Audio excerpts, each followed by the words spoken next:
Hello everybody, welcome back.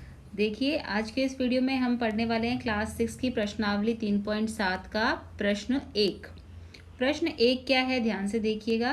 प्रश्न 1 है, Renu 75 kilogram और 69 किलोग्राम भार वाली 2 खाद की बोरियां खरीदती है।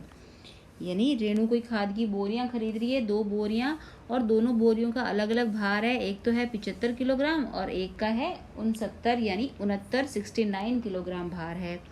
भार के उस बट्टे का अधिकतम मान ज्ञात कीजिए जो दोनों बोरियों के भारों को पूरा पूरा माप ले। यानी हमको पहले प्रश्न को ध्यान से समझना है कि प्रश्न क्या कहना चाह रहा है और हमसे क्या पूछ रहा है। प्रश्न हमको कह रहा है कि रेणु ने 2 अलग अलग भार की बोरियां खरीदी है, एक 75 और एक 69 किलोग्राम वाली। अब हमको उसको जो बोरियां हैं उनको तोलना है, उनका माप करना है, तो उसको बट्टा चाहिए। अब बट्टे का हमको इस तरह से माप चाहिए, उस बट्टे का माप ऐसा होना चाहिए, कह रहा है कि जो दोनों बोरियों के भारों को पूरा पूरा माप ले। यानी अगर हम 75 किलोग्राम वाली बोरी को रखें और उस बट्टे के माप को रखें तो वो उसको भी तोल पाए, और 69 किलो वाली बोरी को अगर रखें तो इसके भार को भी वो माप पाए। अब जैसे अगर हम मान लीजिए हम 2-2 किलो का बाट रखते हैं, 2 किलो का बाट रखेंगे तो क्या 75 किलो को पूरी तरह से माप पाएगा? क्योंकि 2 कैसा है, सम संख्या है, 75 कैसी है, विषम संख्या है।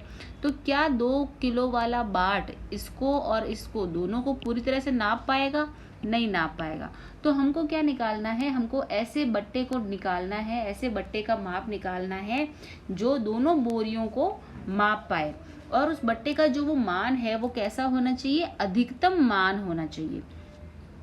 जब भी ऐसा प्रश्न पूछा हो कि जब 2 अलग अलग को हमें मापना है या उनका कुछ भी हमको निकालना, उसका अधिकतम मान जब भी निकालना होता है, जब भी हमको इस बात को याद रखिए, जब भी हमको अधिकतम मान निकालना होता है, अधिकतम मान जब भी निकालना होता है, अधिकतम मतलब महत्तम यानी हमको महत्तम समापवर्तक ये निकालना होता है, मसप निकालना है। जब भी हमको अधिकतम मान निकालना होता है तो हमको उनका क्या पता करना है? मसप पता करना है, मसप पता करना है, महत्तम समापवर्तीय पता करना है। ठीक है, तो अब हम किस तरह से इसका हल करेंगे, किस तरह से 75 और 69 का महत्तम समापवर्तीय निकालेंगे? तो हमने महत्तम समापवर्तीय निकालना सीखा हुआ है। महत्तम समापवर्तीय जब भी निकालना होता है हमको इस तरह से अभाज्य गुणनखंड करने होते हैं, है ना। हमने सीखा है महत्तम समापवर्तीय निकालना, यानी हमको उनका क्या निकालना है? अभाज्य गुणनखंड करना है। अभाज्य गुणनखंड देखिए, 75 का भाग सबसे छोटी संख्या 3 में जाता है, 3 में भाग गया, 3 दूनी 6 और 1 बच गया, 3 पंजे 15। फिर 25 में 5 का भाग जाएगा 5 बार और 5 में 5 का भाग जाएगा 1 बार। ये हो गया 75 का।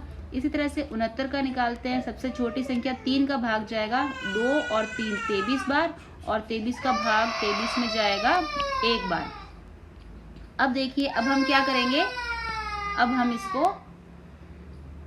हम इसका लिख देंगे जो इसके निकले हैं अभाज्य गुणनखंड।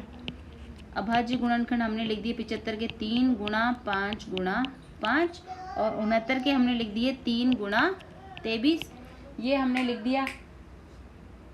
दिया। अब देखिए, इसमें महत्तम समापवर्तीय निकालना है। महत्तम समापवर्तीय का मतलब होता है क्या निकालना है हमको? इनमें जो सार्व गुणनखंड आ रहा है और जो सबसे छोटा है, सबसे छोटा सार्व गुणनखंड। अब देखिए, सबसे सार्व गुणनखंड इसमें 3 है, सिर्फ 3 ही इसका सार्व गुणनखंड है और कॉमन भी है।